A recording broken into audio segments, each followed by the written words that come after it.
Before we dive into the latest on Shedeur Sanders and the chaotic scene in Cleveland, do me a favor and hit that like button right now.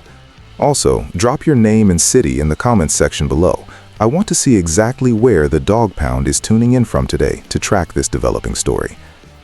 I have been covering the NFL for a long time, and there are moments during a broadcast where the reality of the game punches through the screen.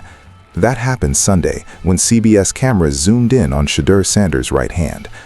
My sources on the sideline confirmed almost immediately that the injury to the rookie quarterback's pinky finger was significant, involving a laceration that required immediate medical attention in the locker room. The broadcast drew heavy criticism online for showing the graphic nature of the bloodied finger, with fans likening it to a knife wound. But from a football perspective, the visual told a much more critical story. This wasn't just a scrape. This was trauma to the throwing hand of a rookie quarterback who is currently in the middle of the most important three-game stretch of his young career. When you look at the mechanics of gripping a football, that pinky finger provides crucial torque and stability, especially in cold weather conditions typical of Cleveland in December. The fact that Sanders ran to the sideline and retreated to the locker room so quickly sent a wave of panic through the organization, as the immediate fear was a potential fracture or tendon damage that could have ended his audition prematurely. However, the narrative took a sharp turn regarding the quarterback room during Sanders' brief absence.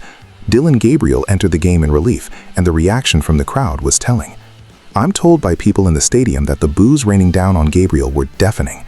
This wasn't necessarily an attack on Gabriel personally, but rather a clear signal from the fanbase regarding the direction of this franchise. The fans have seen enough of the veteran patchwork solutions. They are fully invested in the volatility and potential of Shedeur Sanders. When Gabriel stepped onto the field, the atmosphere shifted to frustration. When Sanders emerged from the tunnel, stitched up and ready to return, despite the gruesome look of that pinky, the energy shifted back to hope. That moment of contrast, the boos for the backup and the anticipation for the injured rookie, tells the front office everything they need to know about the emotional investment of this city. They want to see if the kid can play through pain, and his return after the Bills' ensuing drive answered the first question regarding his toughness. My analysis of the game tape prior to the injury shows a quarterback who was actually settling into a rhythm. Sanders was 10 for 13 for 109 yards, including a touchdown and an interception. Perhaps more importantly for this specific offense, he was leading the team in rushing with 35 yards on just 3 carries. I've spoken to scouts who believe that Sanders' mobility is the X factor that allows this offense to function despite offensive line inconsistencies. He isn't just a pocket passer, he is extending plays and creating positive yardage when the pocket collapses. That 10 for 13 efficiency is a metric the coaching staff will highlight in film sessions. It shows that when he is protected and confident, the accuracy is there. The interception is part of the growing pains, but the high completion percentage combined with the rushing floor suggests a player who is beginning to process the NFL game speed much faster than he was in Week 11. The context of this injury goes far beyond Sunday's box score. We have to look at the macro view of the Cleveland Browns' offseason strategy. The organization currently holds 2 first-round picks in the upcoming draft. My sources indicate that these final 3 games are viewed internally as a live audition for Sanders. If he proves he can be the long-term answer, those 2 first-round picks become massive assets to build around him, potentially targeting a premier left tackle or another elite wide receiver.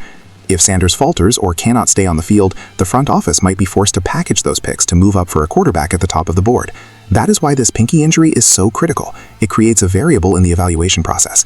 Can you accurately judge a quarterback's future when he is throwing with a stitched-up hand? The Browns have to. They do not have the luxury of waiting. Sanders seems to understand the gravity of the situation, telling reporters that he is trying to control what he can control, focusing on making the right reads and letting the chips fall where they may.